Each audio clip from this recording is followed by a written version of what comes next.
$15 million microphone is sitting on the table, and somehow people think this is just a feel-good post-career option. I don't buy that. I see a real fork in the road for Travis Kelce, and it directly impacts how the Chiefs function on the money downs in 2026.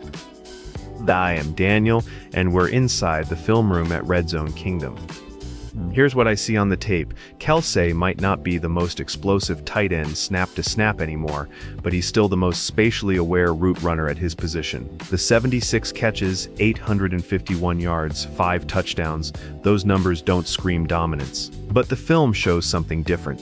I see a veteran manipulating leverage, settling into voids against zone, and still winning one-on-one matchups when the field shrinks.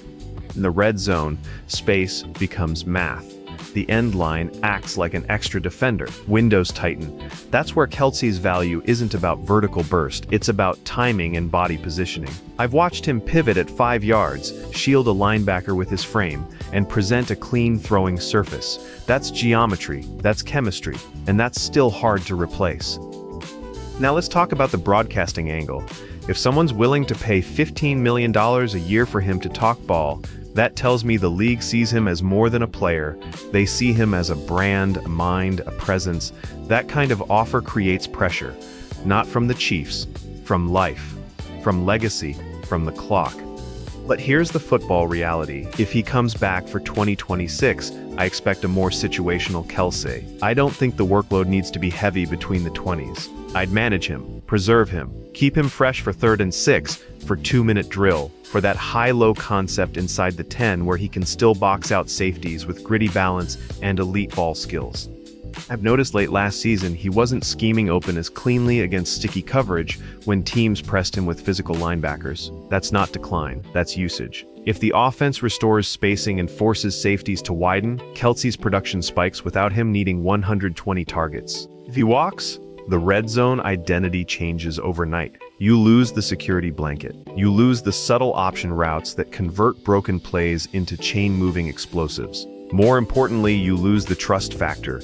Ball security in tight windows becomes riskier without that veteran awareness.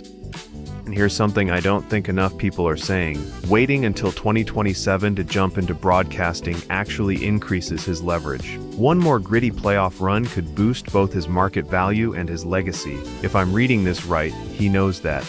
My verdict? I believe he runs it back one more time. Not for stats, not for nostalgia, for control. For one final calculated push where his snaps are strategic, his routes are surgical, and his presence on the money downs still tilts coverage. If he returns in 2026, I see a leaner role but a sharper impact, especially inside the 20. And if that happens, the Chiefs' red zone efficiency climbs back into elite territory. If he leaves, they don't just lose a tight end. They lose the gravitational force that made their situational football so hard to defend.